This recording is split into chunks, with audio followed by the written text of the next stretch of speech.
In the busy, restless city of Lagos, where the noise of traffic blended with the voices of traders and the rhythm of survival, a quiet girl named Amara Bello lived a life no one truly understood. Every morning, before the sun fully rose, she would sit on a small stool in their modest apartment, carefully putting on her worn-out shoes, while her mother, Zainab Bello, watched her with eyes that carried both love and a secret too heavy to share. Amara was different. Her head was completely smooth, without a single strand of hair. It was something she had grown used to, but the world around her never let her forget. As she stepped into the compound and made her way to the main road to catch a bus to school, people stared sometimes, whispered other times. She kept her head up, not out of pride, but out of quiet strength. At Royal Crest Academy, everything was louder, brighter, and harsher. Expensive cars lined the entrance every morning, dropping off students who wore confidence like designer clothing. Among them were girls like Vanessa Cole, Toke Daniels, and Lily Okafor, who ruled the social space of the school with laughter that often came at someone else's expense. Amara became their favorite target. "Look who decided to show up again," Vanessa would say, flipping her long, perfectly styled hair as Amara walked past. "Maybe she's saving money for a wig," Toke added, and the others would burst into laughter. Amara never responded. She simply walked to her seat, brought out her books, and prepared for class. It confused some people, how someone treated so poorly could remain so calm. But that was who she was. She listened more than she spoke, observed more than she reacted. In class, however, everything changed. Whenever a difficult question was asked, Amara's hand would rise slowly, and her answers were always correct, often explained with a clarity that surprised even the teachers. Some students admired her quietly, others resented her even more for it. Despite the way she was treated, Amara helped anyone who asked. She stayed back after school to explain lessons, shared her notes, and never refused someone in need. It was as though kindness came naturally to her, even in a place where she rarely received it. At home, things were simple. Their apartment was small but clean, with just enough furniture to get by.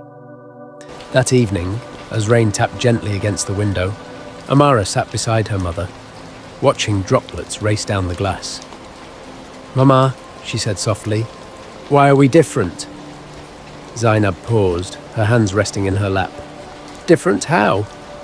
"Everyone at school. They have so much. They talk about money, trips, big houses, and us." She hesitated. "We struggle."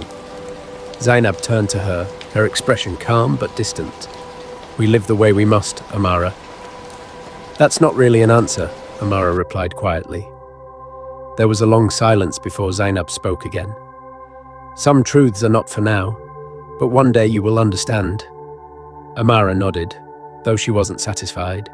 She had learned not to push too hard. Later that night, after Amara had gone to sleep, Zainab opened a locked drawer hidden beneath a stack of clothes. Inside were documents neatly arranged, legal papers, photographs, and a name that carried weight far beyond the small apartment: Bello Holdings. There were pictures of a grand estate, luxury cars, and a man whose presence seemed powerful even in still images. Chief Adewale Bello, Amara's late father. Zainab touched one of the photographs gently. "I'm keeping her safe," she whispered. Days passed, and school became more difficult. The teasing didn't stop. It grew. Vanessa and her friends continued to build their image, boasting loudly about wealth and influence. "My dad just closed another deal in London," Vanessa announced one afternoon. "We're flying to Dubai this weekend," Lily added. People listened, impressed. No one questioned them. Amara, sitting quietly at her desk, said nothing. Then one day, everything changed. She walked into class and stopped. Her desk was wet.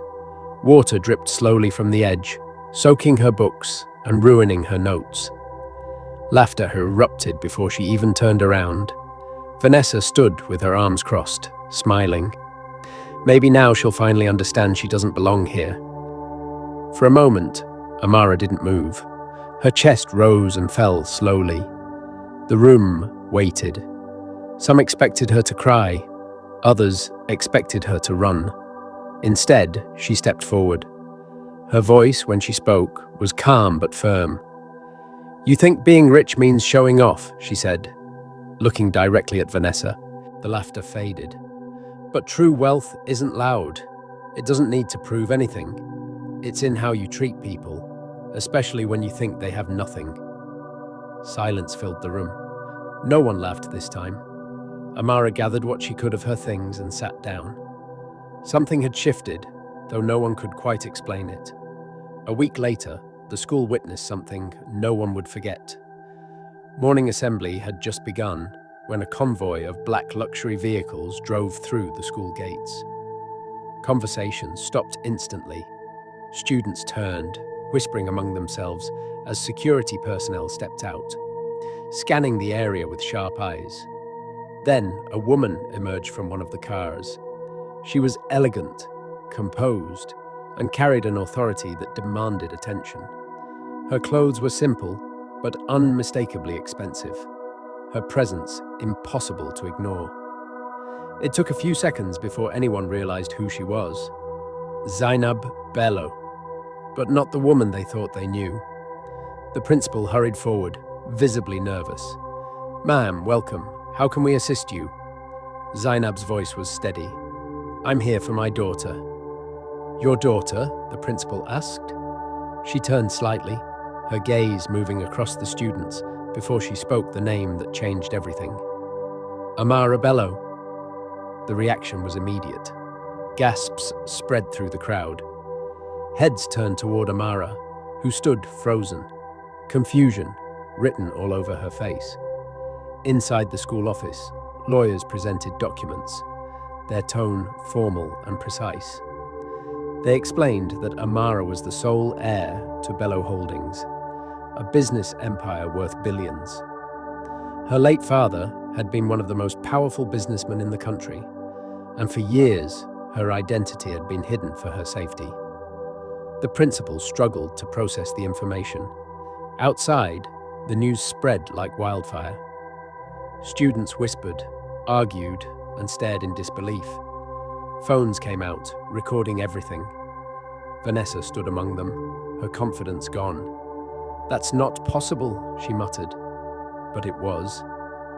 The truth didn't just elevate Amara, it exposed everyone else. It didn't take long for rumors to turn into facts. Investigations revealed that Vanessa and her friends had exaggerated their wealth. Their families were comfortable, yes, but far from the billionaire status they had claimed. The image they had built began to crumble. The next day at school felt different. Students who once ignored Amara now greeted her. Teachers treated her with a new level of respect. But Amara herself hadn't changed. She still sat quietly, still focused on her work, still helped those who asked. One afternoon, as the sun dipped low and the school grounds grew quieter, Vanessa approached her. There was no audience this time, no laughter, no performance. "Why didn't you tell anyone?" she asked, her voice uncertain. Amara looked at her for a moment before answering. "Would it have made you treat me better?" Vanessa opened her mouth, but no words came out. Amara didn't wait for an answer.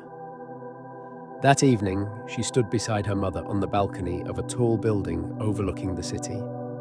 Lagos stretched endlessly before them, alive and glowing under the fading light. "You hid everything from me," Amara said softly. Zainab nodded. "I wanted you to grow without the weight of it, without people loving you for the wrong reasons, or hurting you for it." Amara thought about everything she had experienced. The pain, the lessons, the strength she had discovered within herself. "I understand," she said finally. Days later, during a school event, Amara was asked to speak. She stood before students, teachers, and parents, her presence calm but powerful. Some people think wealth is what you wear or what you show, she began. The hall was silent, but real wealth is not something you display. It's something you live. It's kindness when it's not returned. It's strength when no one is watching. It's knowing who you are, even when the world tries to tell you otherwise.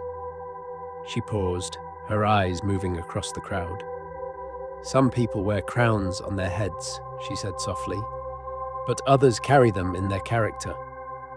And in that moment, everyone finally saw her. Not as the girl they mocked, not as the hidden billionaire's daughter, but as someone far greater than both. And that was the story of Amara. From being mocked at school to a daughter of a billionaire. If you have enjoyed this, please subscribe to our channel, George Tells Africa.